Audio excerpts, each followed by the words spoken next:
I've learned my lesson from past Nintendo Directs. My expectations from Nintendo were bare minimum today. Because of that, I was shocked and awed by a lot of what happened. A lot of the information for the Switch 2 was leaked already. We already knew what it was going to look like months ago, but I didn't believe a lot of these leaked specs. I was even surprised this morning when I saw that the live stream was going to be in 4K.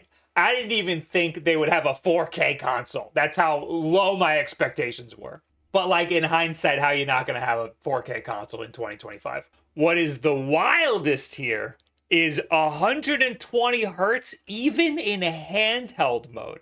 That is crazy. Only 1080p, but that's still more than enough for just a little 8-inch screen. I made a video last week because there's a lot of handhelds coming out that have 120 hertz screens. And I wanted to talk about why that's cool, even if the device has such low power in it. I've been using these low-powered 120 hertz handhelds to play retro games, and I've been using them to stream games from other devices. And I've been enjoying that a lot, so I wanted to talk about that. And now that's relevant because this thing has a 120 hertz screen. And you know what? It's pretty powerful, but all things considered, probably not powerful enough to reach a full 120 hertz in most games. But what I kind of skimmed over in that last video, which I regret doing now because I didn't know Nintendo was gonna do this with a 120 hertz screen, I glossed over variable refresh rate. They talk about smooth gameplay in this Nintendo Direct, and that is why this will have a variable refresh rate, which means the screen's refresh rate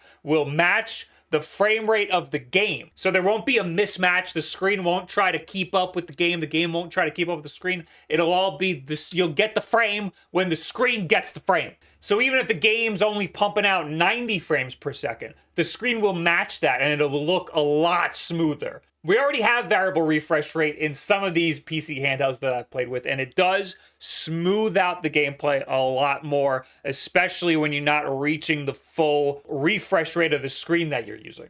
Nintendo even touted a quality and performance mode for Metroid Prime 4. I was not expecting Metroid Prime 4 to be 120 frames per second. This is the type of game you'd probably want to play in the quality mode because it's very pretty. But seeing that Nintendo can give you the option to play at 120 frames per second in a first-party game is insane. Imagine Mario Maker at 120 frames per second. Now, it's still not going to be like the revolution of graphical hardware. I would lower my expectations a little bit. We saw a lot of gameplay here, and the gameplay looks like you're playing on low settings on a PC handheld or a Steam Deck. You could see like the really sharp edges, like there's some bad resolution scaling. There's like a lot of low quality textures and stuff. But I'm not getting this to play Elden Ring.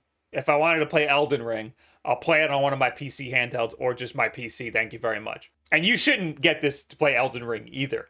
You get this to play games like Mario Kart. What the hell's it called? World? I want these for those less demanding Nintendo games. And being able to get those games at up to 4K, up to 120 frames per second is absolutely fucking insane. I really wasn't expecting Nintendo to come this far into the modern age. The other concern that I have with this is the price, which they did not mention in the Nintendo Direct. It will probably be on the website later today. Right now, everyone's saying it's going to be $450. I don't see a source on that at all, though. All these websites are saying that it's confirmed, but they're not sourcing it. I guess maybe they got word from Nintendo themselves. A week ago, if you asked me to put money down on a price, I would have said $400. Not that I think that that's what they're capable of selling it for, just because that sounded like a nice number. But also, if you look at all of their past console releases and adjusted for inflation, basically all of them end up at around about $400. So that made the most sense. But look at the state of America right now. It's looking like there's going to be tariffs on shit like this. So they're going to need to up the price a little bit. $450 is not the end of the world. After seeing all of these specs, I was thinking they might even go up to $500. There's also going to be a bundle that comes with Mario Kart World. I'd imagine that one would be $500. So it's going to be a decent amount of money. So you'll probably want to set some money aside for when that releases. Whoa, it's how much? What? Who's got that kind of money these days anyway? I mean, most people don't spend as much money as you do. No, I don't. What do you mean? Yes, you do. Yes. Look, give me your phone. Look, spend $50 a month on Twitch. Yeah, I got a lot of friends who stream. So what? When was the last time Beat 'em Up streamed? I can't. Yeah, you can't drop that one. No. This video is sponsored by Rocket Money.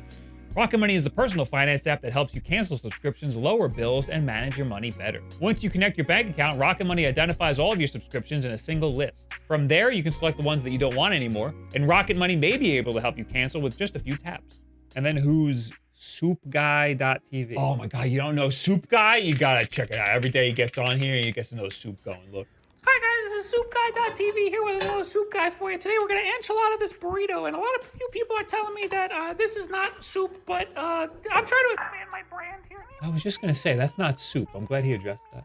I'm telling you, he's the best. Yeah, keep that subscription. Yeah, he keeps that $5 for sure. Pour all cheese on it. Make sure not to hit the oil at all, because then it's gonna burn everywhere. Rocket Money can also help you see how your money's doing and set budgets for yourself. It actually, and this is real, saved me $240 on my home internet bill. This is the second year in a row they negotiated a lower bill for me. Take control of your finances. Go to rocketmoney.com/wolfden, spelled just like that, and try it for yourself today. See, Rocket Money says that you spend a lot on Patreon too. I don't really. Well, then who's... I didn't know Nintendo had a podcast. And we're gonna keep moving. Find something else. Next thing, please. Yep. You got other Patreon. Keep moving. Nope. Okay. Next thing. Right. Move on. Next. Come on. Move. Chop, chop. There's so much more that we have to get through here. There will be game upgrades because the system will be backwards compatible with your Switch 1 games, but some games will be able to play at a higher quality. So just like you have on the PlayStation 5 and the Xbox Series X, you can upgrade to the next generation version of some of these games if they have enhancements. They showed Breath of the Wild and Tears of the Kingdom with these enhancements on, and they also show that you can purchase an enhancement upgrade. I don't like that. Microsoft first-party games just give you the enhancements. You don't need to enhance PC games when you get a new graphics card, but I understand it a little bit because games were mostly $60 on the original Nintendo Switch, and on the Nintendo Switch 2, I'm assuming they're going to be $70. Uh-oh, wee woo, Mario Kart World, it's $79.99. That doesn't look good for the future of prices on the Nintendo Switch 2. I wasn't expecting that much. I get that they gotta raise the prices in the new generation. And paying for an enhanced version is like fine for a game like Metroid Prime 4, which is gonna be releasing when the Nintendo Switch 2 is out. So I would want the Nintendo Switch 2 version of that game. But for a game like Kirby and the Forgotten Land, just give me the free upgrade. This was an hour and there was so much packed into this. They started off with Mario Kart World. I'm gonna be real with you. I don't like Mario Kart. I'm very, very bad at it. You can play as the Moo Moo Meadows cow. Maybe I do care about this. You can fly around in an urban city as a New Yorker. Never mind. I don't like Mario Kart World. We finally know what the C button stands for. This is chat. So they'll have voice chat straight up on the console, finally, thank the Lord. It looks like the Joy-Con don't have a mic in them, which is interesting. The mic is in the system, and they're claiming that you'll be able to talk to it even if you're far away from the system. I guess with like some sort of AI filtering. Audio filters have gotten really good. I've cut out a lot of noise in a lot of my edits. I'm a little skeptical on Nintendo's ability to do that, especially from so far away. But I guess we'll see. It's still better than what we had on the last console, which was the stupid app on your phone that nobody wanted to use. But it also has screen sharing. I hope that those screens aren't up there all of the time when you're chatting. It looks a lot like Discord. It's just a straight up rip. The video feed from the other players that you're playing with is a super low resolution and frame rate. It looks like there's like barely any bit rate going through there, which is fine when they're not the focus, but then they bring one in focus and it is still a horribly low frame rate. I will never use this. I'm just going to use Discord, and all my friends are just going to use Discord because everybody I play with has a capture card and is just going to do that. I also really like the idea of Mario Kart World having like an open world area that you could just hang out. Okay, I'm not going to talk about the Mario Kart World. There's so much more to talk about. They do showcase this camera accessory. That's like the last thing that I need. They don't actually show any gameplay features that would utilize this webcam that they have, which I think is good because I don't want this thing. It's reminding me of the Kinect, and nobody liked the Kinect, and I don't want that, and I'm not spending money on that. There's very little stopping them from just putting the camera on the Switch tablet itself. Every tablet has a front-facing camera. Just why wouldn't they just do that? It doesn't need to be high quality. It clearly isn't high quality. I'm a little concerned about this game share feature. It's really cool. I'm glad they're adding it, but it looks like it might just be remoting into the other person's game session. It looks like it'll be similar to like Steam Remote Play Together, where you're connecting to the other person's computer and playing the game on their computer, which is fine. I hope this thing has upgraded Wi-Fi. I hope Nintendo fixes their netcode. Let me tell you, they couldn't even get the stream right. The stream had like an audio desync, and it even crashed in the middle of it, and everybody was complaining in the chat. The screen supports up to 120 frames per second, What? allowing for smoother gameplay. The screen supports 120 hertz. It's a little correction there. I can't wait to play Mario Wonder in 120 frames per second. They're showing Mario Wonder here. Actually, is that not the Wonder sprite? Oh my god, that's not Wonder. Who are you?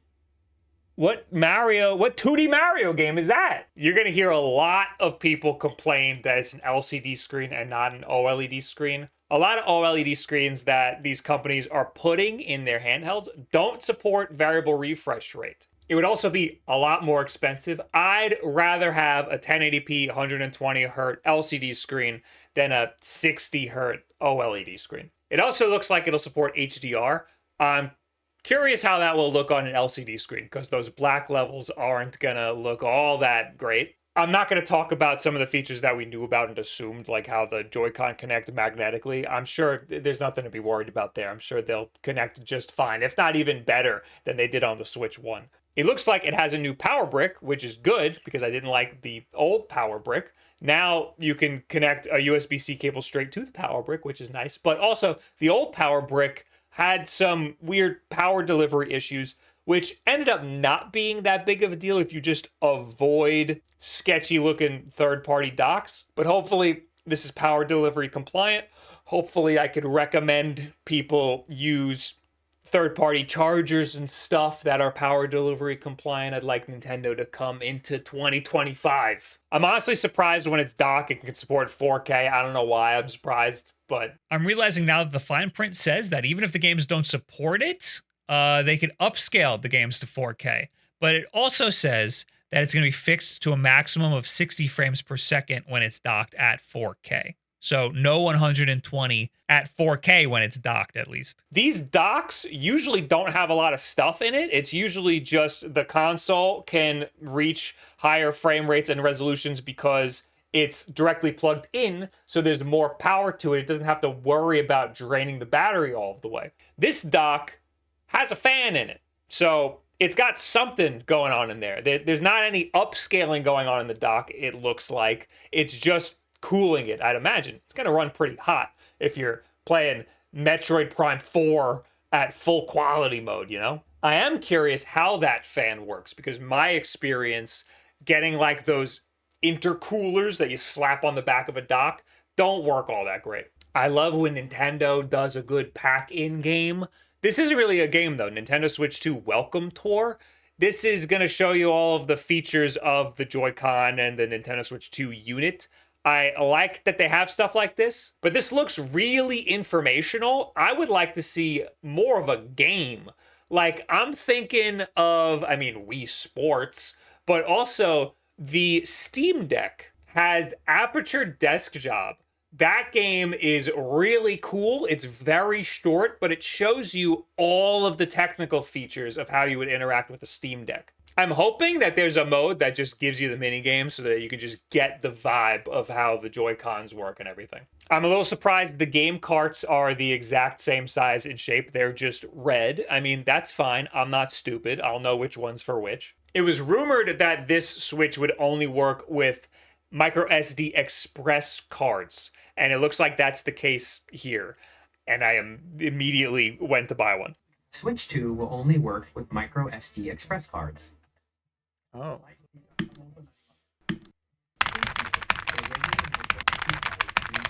Switch will not be compatible.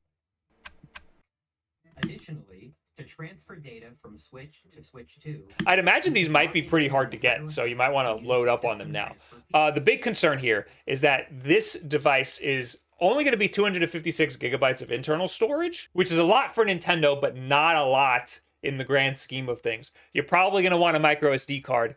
These microSD Express cards only go up to 256 gigabytes as of right now. So that's really not a lot of storage that this is capable of at all. Maybe the other cards will work for Nintendo Switch 1 games on your Nintendo Switch 2, but I understand why they want faster storage, because even the PlayStation 5 made a huge deal about having fast storage. But we're going to need to start seeing 1 terabyte options for the SD cards soon. I guess that's mostly it for the technical stuff. From there, they just showcased a bunch of games. I guess I'm most excited for GameCube games coming to Nintendo Switch Online. I think this was pretty obvious to people. I was worried it would be in even more expensive tier than just the expansion pack. I'm excited to play Soul Calibur. This is gonna have online capability. One player might be at a disadvantage because they're technically remoting into your session. But these games look absolutely gorgeous on here. It's running in an emulator, so you're getting blurry textures but really sharp polygons. And I don't mind that. I would like to see some nice retro filters added to this. They got great filters for Game Boy Advance. Give me some CRT filters, especially with that high refresh rate screen. Hey, you should learn more about retro games on high refresh rate screens by watching my last video that bombed. I really didn't think I was gonna get excited for a Donkey Kong game today. This was like the big one more thing. I was a little disappointed because this looked like Mario Odyssey 2 for a second, but I mean, Mario Odyssey with Donkey Kong instead is kind of fine. I don't like any Donkey Kong games, but this one actually looks really good because it doesn't look like a Donkey Kong game. It looks like a Mario game. You got a new Hyrule Warriors that looked like it was going to be a new full Zelda game, so that was a little disappointing. You got Mario and Sonic at the Paralympics. There was a very quick tease of Hollow Knight Silk Song. That was something people were speculating about, and I was like, absolutely no way they're showing that. Again, this thing was absolutely full of surprises. And there were other third-party games that are coming here, like Cyberpunk, Borderlands 4. These are games that shouldn't be able to run on a device like this. But, again, you watch the gameplay, and it's looking a lot like a AAA game running at low settings on one of these PC handhelds or a Steam Deck. There's no way Street Fighter, especially in the open world area, no way that's going to run that good on here. I'm also noticing they barely showed any gameplay. There's like nothing here. Just a little square of gameplay.